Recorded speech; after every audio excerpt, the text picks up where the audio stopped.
this is an iHeart podcast. Guaranteed human.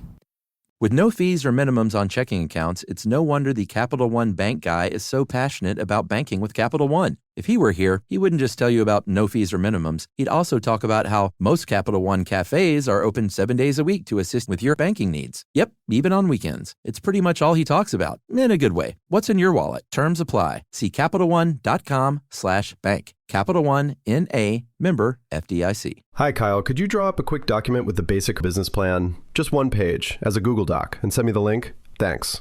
Hey, just finished drawing up that quick one-page business plan for you. Here's the link. But there was no link. There was no business plan. I hadn't programmed Kyle to be able to do that yet. I'm Evan Ratliff, here with a story of entrepreneurship in the AI age. Listen as I attempt to build a real startup run by fake people. Check out the second season of my podcast, Shell Game, on the iHeartRadio app or wherever you get your podcasts. Brought to you by the reinvented 2012 Camry. It's ready. Are you? Welcome to Stuff You Should Know from HowStuffWorks.com.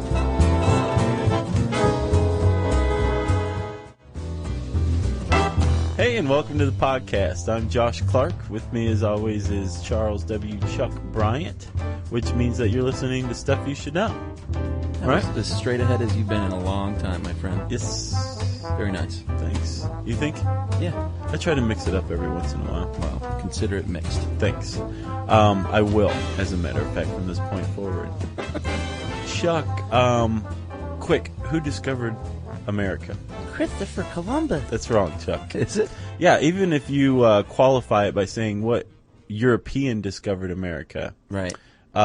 Columbus was beaten by a good 500 years by the Norse, right? Who were in Newfoundland. That's not what we were taught in history in Definitely elementary not. school. There's no Norse Day. No. That'd be awesome, actually. No Leif Erikson Day. I don't think there is. Not in the not U.S. Here, no.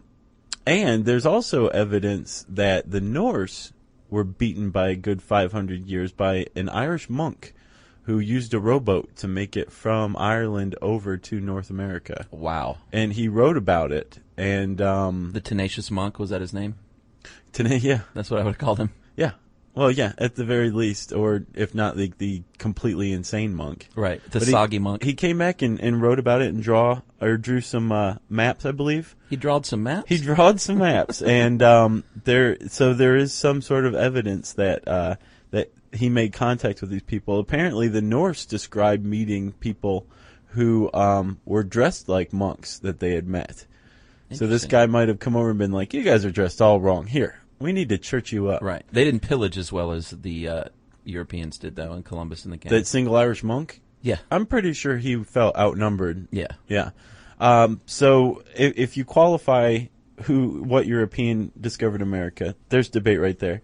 There's evidence that the Chinese beat Columbus by 70 years. I should say there's some evidence that's highly questionable.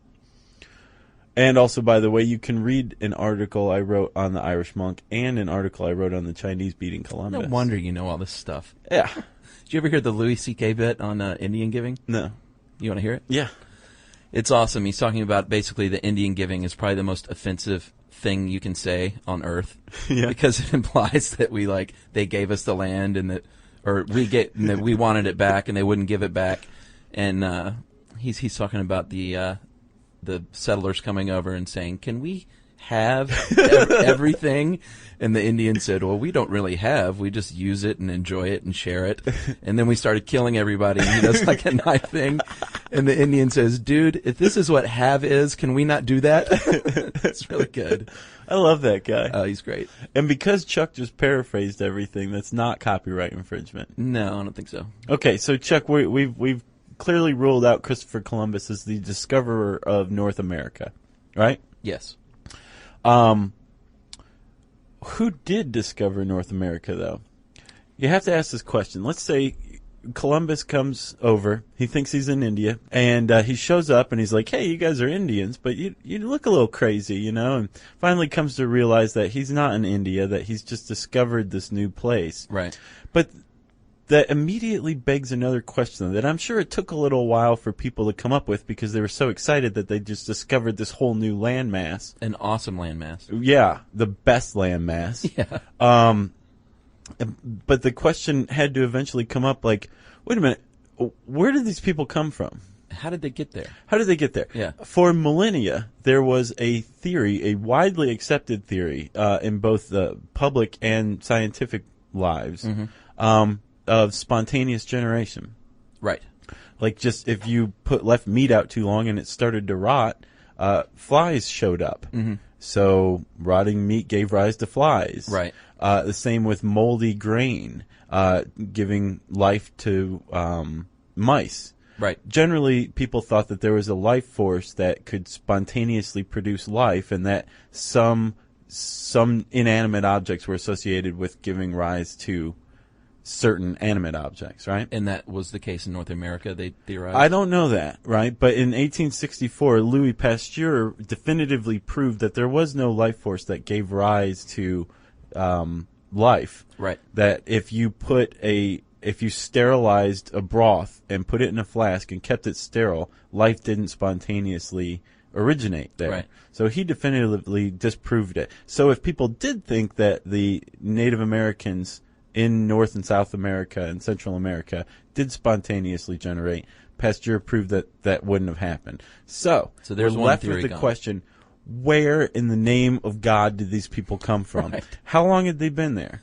That's an awesome question. I love this article. I thought it was really, really interesting. Thanks. The Clovis. Well, yes. That was the first theory that, well, not the first, but it was widely held for quite a while. Yeah. Actually, in the first couple decades, actually in 1906, I believe, 1908, there was a terrible flood in southern New Mexico. Uh-huh. And it killed a lot of people, a lot of cattle, which in 1908 in southern New Mexico, cattle and people were on par. Right.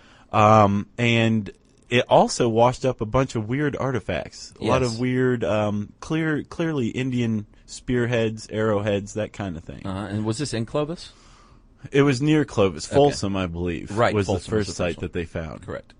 So people started, kind of collecting these things, and word got out that you could find inexplicable or uncommon spearheads. Yeah, very in southern New distinct Mexico. spearheads, as it turns out. Yeah. The Clovis Point? Yes. That's not what it was called yet. People were just like, look at this crazy thing. Right. That's what I think they called it, right? Sure. And then over the course of the next couple decades, more and more archaeological research was done. A guy named Ridge Whitman. Ridge Whitman. Yeah. Isn't that a cool, like, Archaeologist. 1920s name? No, he was just a dude in Yeah. New Mexico. He found one of these very characteristic spearheads in the bones of a bison. Uh-huh. Right? So things are starting to come together. Sure, Then taking shape a finally, little bit. the tipping point is reached, as Malcolm Gladwell would put it, in 1932 when the state of New Mexico was digging a highway and they started excavating near Clovis, Right. and just found a whole trove of stuff: bones, spearheads, the whole shebang. Yeah, it really gave us a lot of info. And a guy who was excavating nearby, Dr. Edgar B. Howard, he was excavating for mammoth bones in a cave nearby. Was he the guy that was all mad because they moved the spear points? That was a different guy. Oh, that had okay. happened about 10 years earlier. Gotcha. You tell them about that, because that's significant. Well, that people- kind of it demonstrates the mentality that's going on at the time. Yeah, they found some spear points, and I guess they picked it up or something, which is like a crime scene. You're not supposed to touch anything, evidently.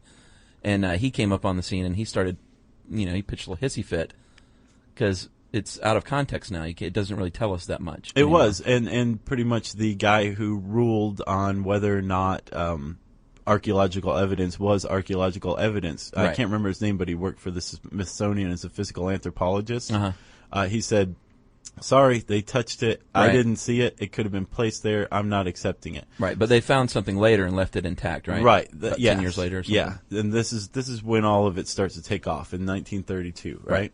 So all of a sudden they figure out that these spear points had never been seen before anywhere else. Mm-hmm. They have no idea where these things came from. They just knew they were very, very old because, like, the bison bones Right. that they were found within, it was an extinct bison and had been extinct for about that was the 10,000 key. years. All of a sudden it's becoming clear that these people predate any settlement that we'd been aware of. Right, or known as Native American. Or Paleo-Indians. Wow, look at you. Yeah. Well, I have a minor in anthropology. Sure, of course. And so all of a sudden people are saying, okay, well, these Clovis were the first Americans. And in the 50s when radiocarbon dating came about, that proved definitively that these people were old as you would think. 11,200 years ago is what they dated at? Yeah. And how do you do that, Chuck, with radiocarbon dating? I have no idea. All right. Well, what they do is they actually take soil samples. Something to do with the isotopes, right? In the soil strata, right. They measure the age of the carbon isotopes, the C14 carbon isotopes present in the soil. Right, around the artifact. Right. And the artifacts have to be laid out in a certain way. Like, there can't be evidence that it was buried. Humans, when we make a camp, or when we did 12,000, 10,000 years ago, when we made a camp and just left it, there were very telltale signs, right? So things weren't buried. They're just kind of laid about. Right, of what was going on there when they were extinct or whatever happened. So to them. if that's how the site is presented, then you can measure the soil and say, okay, well, the carbon isotopes in the soil are 11,000 years old. Right. That means that this site was above ground and just left 11,000 years ago. Right. So that proved that the Clovis were around 11,200 years ago, right? Yes, which is old and definitely pre-Native American. So how did they get here? Well, the Clovis first camp, which was, it sounds to me like they're a very angry bunch of people. They eventually became very protective, angry. at least, of their information. They came to be called the Clovis Police. Yeah, I like that name. Yeah. Or what was the... I wonder if the Clovis, New Mexico police like it. If they're like, that's us, dude. Or the Clovis Barrier. They created this Clovis barrier. Yeah. Basically, anybody who had any other competing theory or idea was an idiot, and they had lockdown on the academic view of the origin of life in North America. So, getting back to your question, where did they come from and how did they get there? The general theory was that they basically walked during the middle of the Ice Age, which I can't imagine living during an Ice Age. Could you imagine, like, crossing the Bering, what was it called, the Bering Strait Bridge? The Bering Land Bridge. The Bering Land Bridge is how they got here, supposedly, which is only about a mile wide and is now beneath the ocean of the Bering Strait.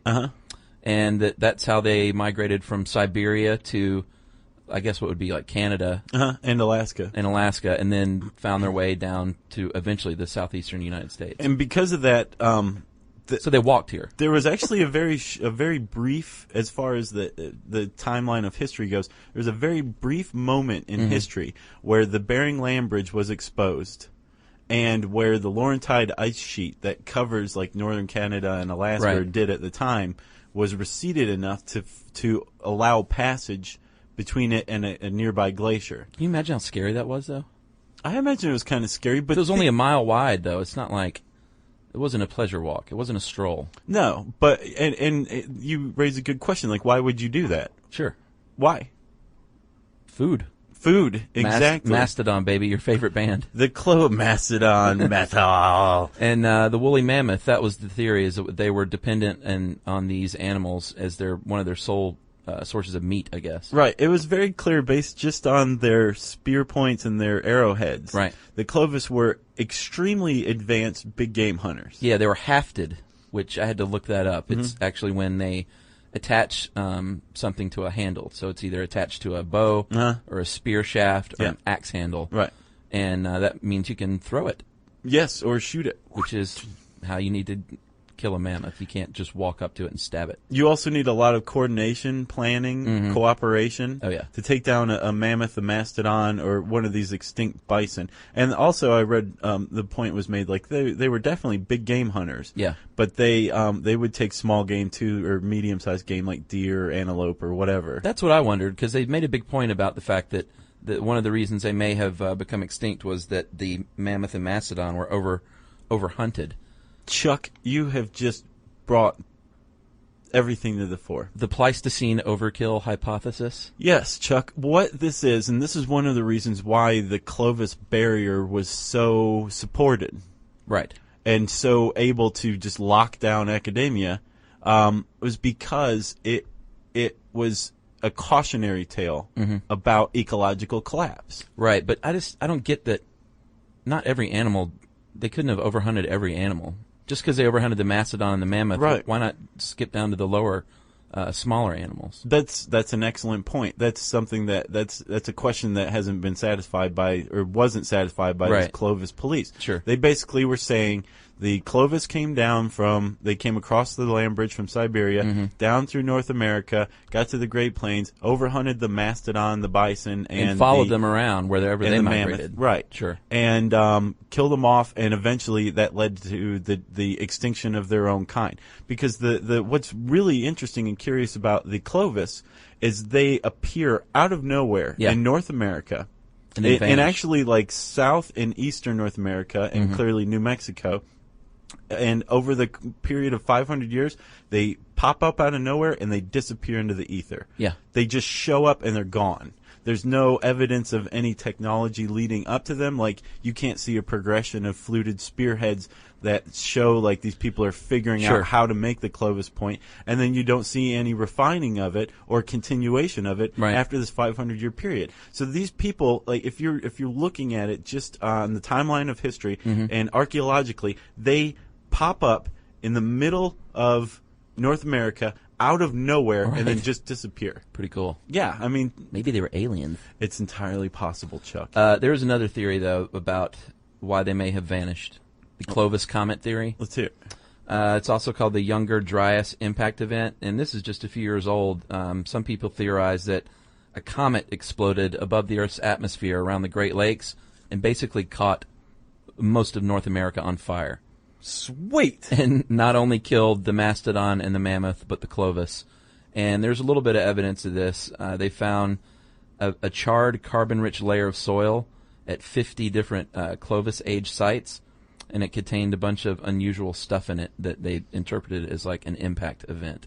Is that the scientific term for that stuff? An impact Unusual event. stuff? Unusual materials. Yeah. Yeah. Yeah. Like Weird- what? weird Like stuff. what unusual materials? Don't ask me that. Like stuff that you would find in a comet?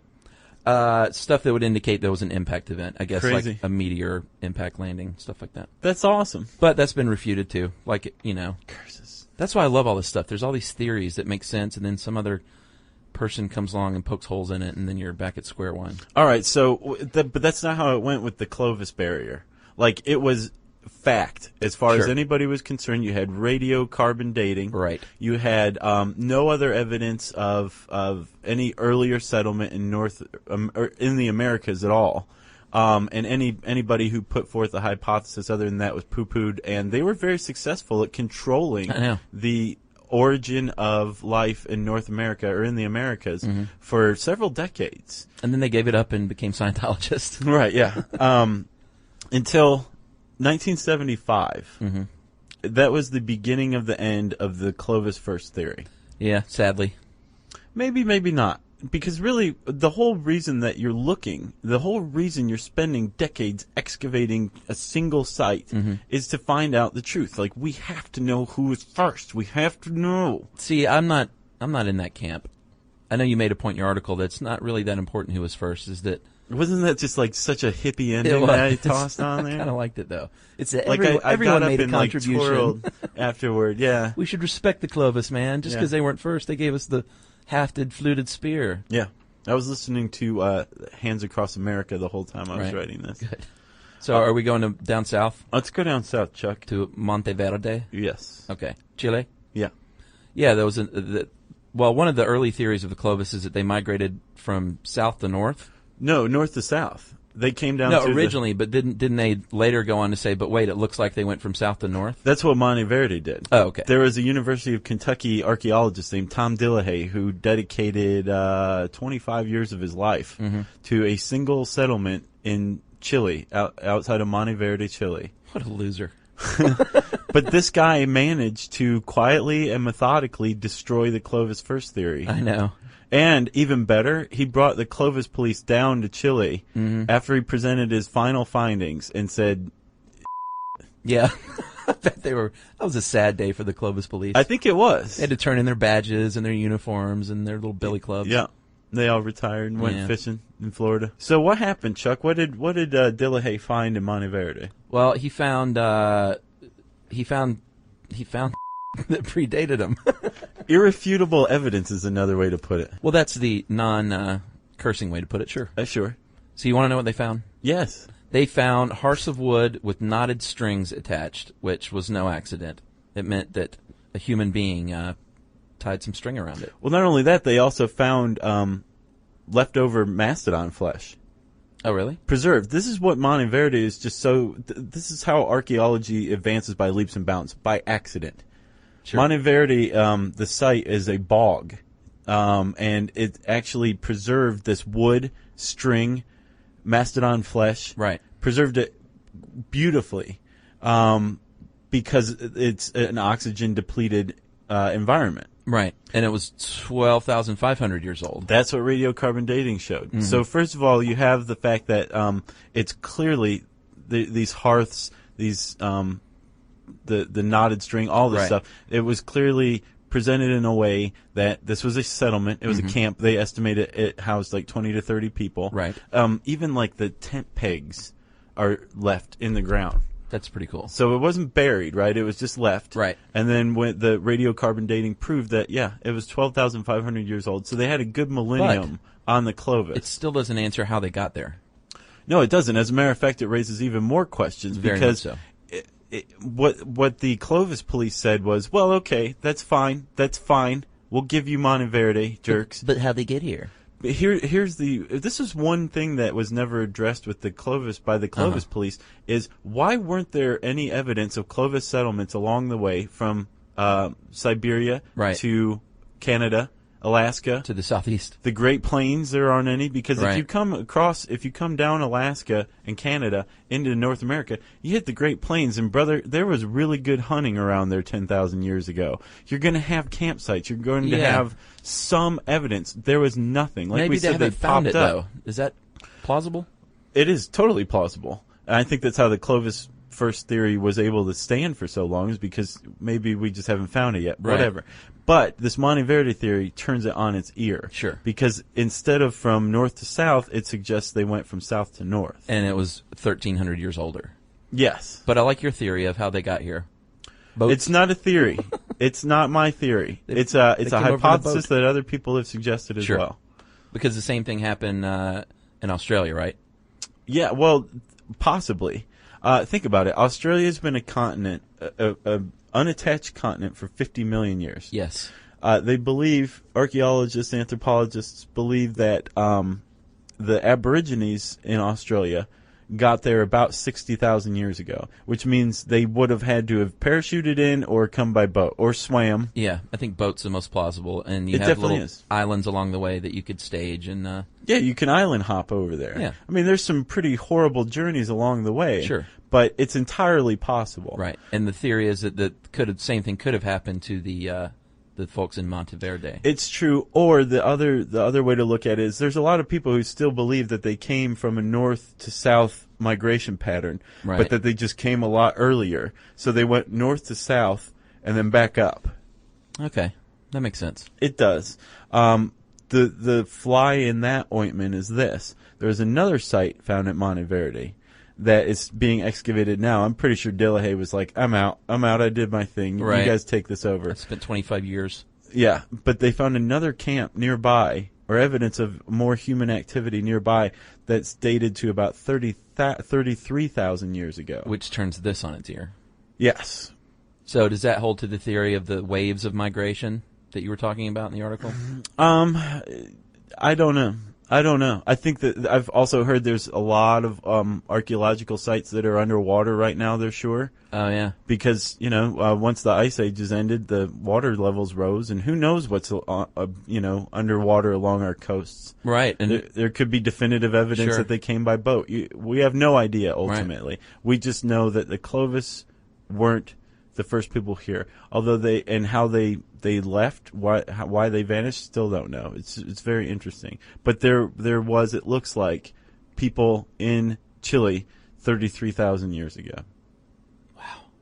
Which goes to prove Columbus did not discover America. Right, full circle. What does this all have to do with me and you living here in Atlanta today? Nothing.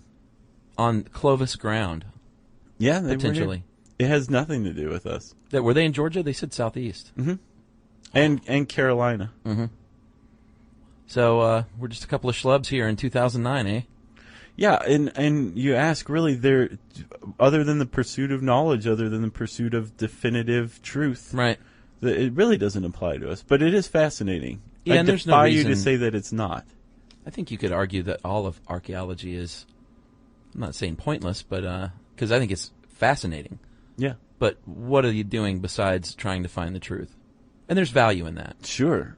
There's definite value in it. But it's not like they're going to find some ancient cure for cancer, or will they? I don't know.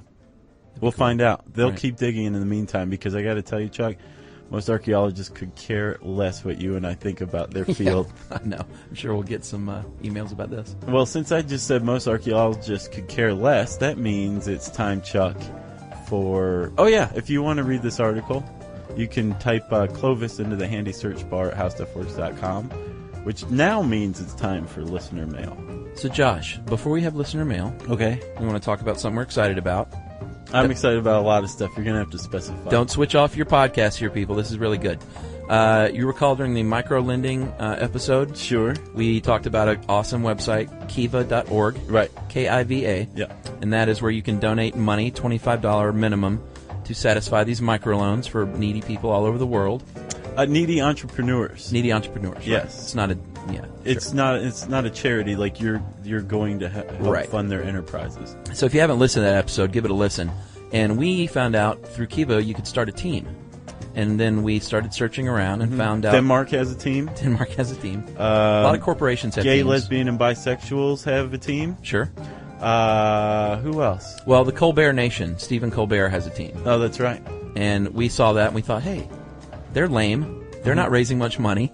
No, there's like 100 members last time I checked, and they've raised like $6,000, which I guess is pretty good for 100 members. But I think we can top that. We pretty could definitely easy. top that. And we have people that write in and talk about the fact this is a free podcast and they wish there was something they could do. Well, now you can go to kiva.org, join the Stuff You Should Know team under community, sign up and join the team and start donating, and we can start satisfying some of these loans. I love satisfying things. And we'll keep up with this through the blog and kind of let people know and how many loans we've satisfied, and we're going to keep our eye out for Colbert. Yeah, this is not going to be some throwaway poo-poo idea that, like, we No. came up with and forgot about, like Colbert. We're in this for the long run. Boom! We're going to put it on the blog, and we want the Stuff You Should Know team to satisfy these loans. And you can get paid back. That's the cool thing. You can give $50, and if you want, you can, once the loan is repaid, you can get that money back. Yeah, you can take it and run. Or Go buy some donuts with it. Or you can reinvest it, or you can just donate it to the Kiva Foundation as a whole. Either way, you're helping people in the developing world, again, Yes. fund their own enterprises Yep. in an effort to become self-sufficient. For a lousy $25. Plus, you're like a hair's breadth away from Muhammad Yunus. Right. I mean, he's right there next to you. Cool. Yeah. So go to kiva.org, check out the Stuff You Should Know team, and join up, and we're going to keep up with it on the blog and through the podcast, and we will shame you if you haven't joined. Chuck, this was a great idea. Thank you, Josh. It was a really good idea, man. All right. So now listener mail.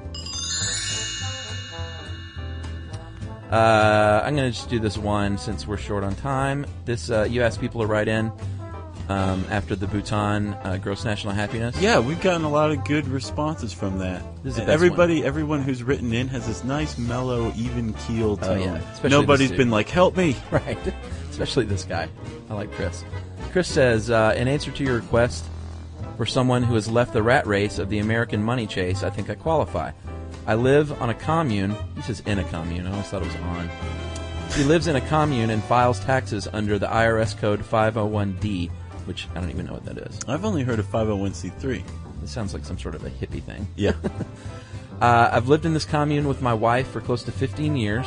Before moving in, I grew up in another commune whose income was solely based on donations. So all in all, you could say I've always lived with a yearly salary under $10,000. Man. Am I happy? I'd say yes. I find lots of ways to have fun and live hand to mouth. You never really know what you can live without until you rid your life of stuff. When I host visitors at our place, it pretty much blows people's minds. My wife and I take up 3 rooms in our building. We try to make the most of our space and not hang on to extra books, clothes, etc. for too long. Your show on Happiness and Money asks some good questions. I'm a regular listener, and then he signed off. Peace, Chris. Peace, Chris. So You left out his Michelle Shocked quote. He has a quote from singer-songwriter Michelle Schock, who apparently once said, if you ever want an adventure, live without cash. So true. That is an adventure. Yeah. Well, thanks for writing in, Chris. You dirty hippie. Thank you to everybody who took time to write in about dropping out of the rat race or just never joining in some cases. And let's see, Chuck, do you want to hear about anything specific from people? For this week? Uh-huh. No, I want people to go to kiva.org and join our team. Yeah, how about that? Why don't you write in and let us know if you've joined, if you see anybody that you think we should focus our attention on. Let's do all things Kiva this week. Yeah. Send it in an email to me and Chuck and Jerry at stuffpodcast@howstuffworks.com. For more on this and thousands of other topics, visit howstuffworks.com. Want more How Stuff Works? Check out our blogs on the howstuffworks.com homepage. Brought to you by the reinvented 2012 Camry. It's ready. Are you? At CVS, it matters that we're not just in your community, but that we're part of it. It matters that we're here for you when you need us, day or night. And we want everyone to feel welcomed and rewarded. It matters that CVS is here to fill your prescriptions and here to fill your craving for a tasty and, healthy snack. At CVS, we're proud to serve your community because we believe where you get your medicine matters. So visit us at cvs.com or just come by our store. We can't wait to meet you. Store hours vary by location. Hi, Kyle. Could you draw up a quick document with the basic business plan, just one page, as a Google Doc, and send me the link? Thanks. Hey, just finished drawing up that quick one-page business plan for you. Here's the link. But there was no link. There was no business plan. I hadn't programmed Kyle to be able to do that yet. I'm Evan Ratliff, here with a story of entrepreneurship in the AI age. Listen as I attempt to build a real startup run by fake people. Check out the second season of my podcast, Shell Game, on the iHeartRadio app or wherever you get your podcasts. This is an iHeart podcast. Guaranteed human.